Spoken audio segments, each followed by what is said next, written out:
আসসালামু আলাইকুম। প্রিয় দর্শক, সবাই কেমন আছেন? আশা করি সবাই ভালো আছেন। তো আলহামদুলিল্লাহ আমিও ভালো আছি। প্রিয় দর্শক, আজকে আপনাদের সামনে আমি একটা কথা নিয়ে আসি।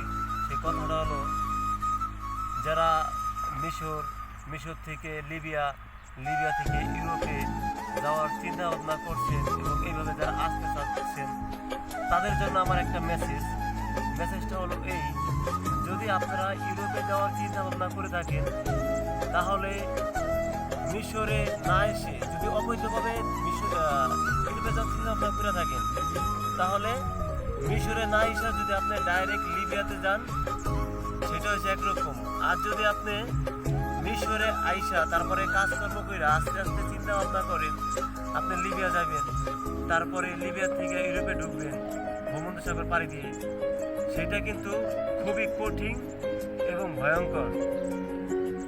যতটা না কঠিন আপনি লিবিয়া থাকবেন, তার চেয়েও কঠিন হবে আপনি মিশরের থেকে লিবিয়া যাওয়াটা। ভাইবেন না যে পাশাপাশি রাষ্ট্র আপনি খুব সহজেই চলে যাবেন, এরকম কিন্তু না। এইখানে মিশরে আসলে মিশরের ভিসা কিন্তু মেয়াদ বেশি দিন থাকে না।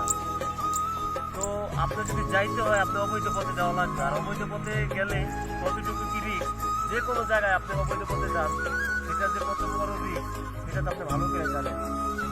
আর তার চেয়ে বড় কথা হচ্ছে, আমি আশা করবো আপনারা কেউ অবৈধ পথে না যান। অবৈধ পথে যাওয়া ভালো না।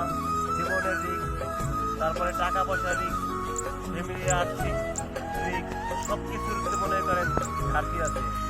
তাই বলবো, আপনারা যারা ইউরোপে যাওয়ার চিন্তা ভাবনা করছেন অবৈধ পথে, তারা অবৈধ পথে না যেয়ে আপনারা 2-4টা রাষ্ট্রে ঘোরাফেরা করে তারপরে ইউরোপের নন সিজন একটা রাষ্ট্রে অ্যাপ্লাই করেন।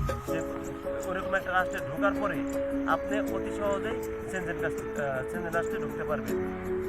তাই আমি বলতে চাচ্ছি আপনাদের এইটাই কথা, যে আপনারা অবৈধ পথ কেউ বেছে নেবেন না, জীবনের এবং আর্থিক ঝুঁকিতে কেউ পড়বেন না। এই অনুরোধটাই আমার আপনাদের কাছে রইল। তো ভালো লাগলে সবাই একটা লাইক করবেন, এতটুকুই।